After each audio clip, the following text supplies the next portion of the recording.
There was a great revival in the Hebrides in the early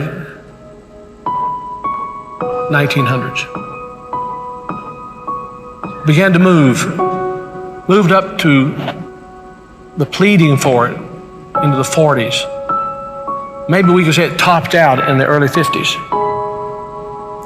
Two old women, one was 84 years old and one was 82 years old. One was blind and one was humped over so badly with spinal stenosis, just arched over. But they had passion for revival. They wanted God to work. This is what happened. They couldn't even get out to the church to pray. They couldn't even get out to the church to worship. Their house became a place to meet. People came in. They got so passionate about revival coming to their isle, the Isle of Lewis. They got so passionate about it. They confronted the preacher and wanted to know if he was thoroughly right with God. And they prayed and prayed and prayed. And they'd seen the Lord, they said, with the church filled up and God blessing, a great overflow. And the fire of God struck that tiny little obscure place off the coast of Scotland. And when it happened, there was a young teenage boy that got saved in it.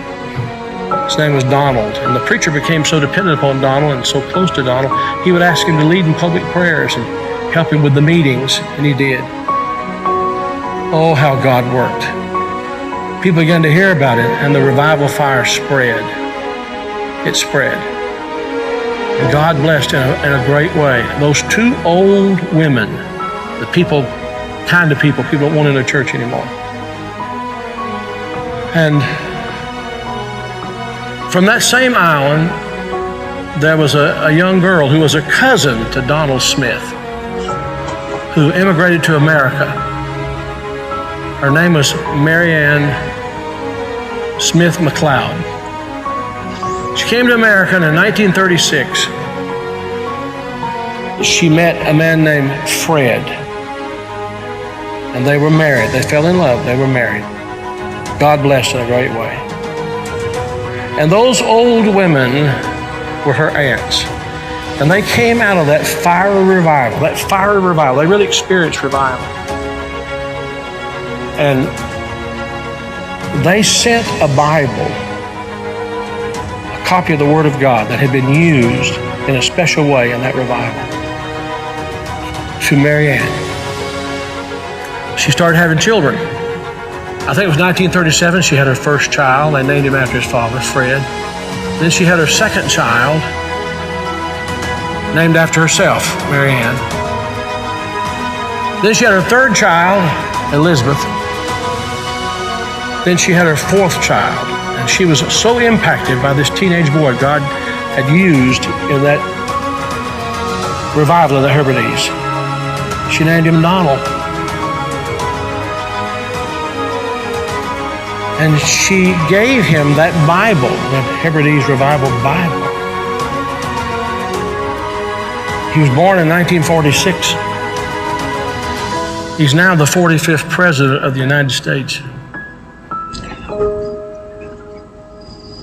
And that revival Bible is in the Oval Office.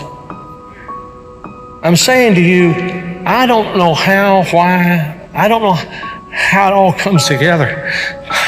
But I believe God is putting some things together to give us just a window.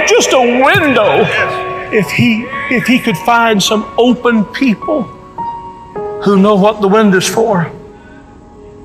Can this be the time the window's open?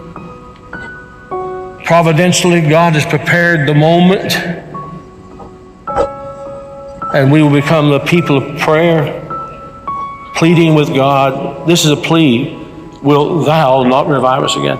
Will you be a part of that?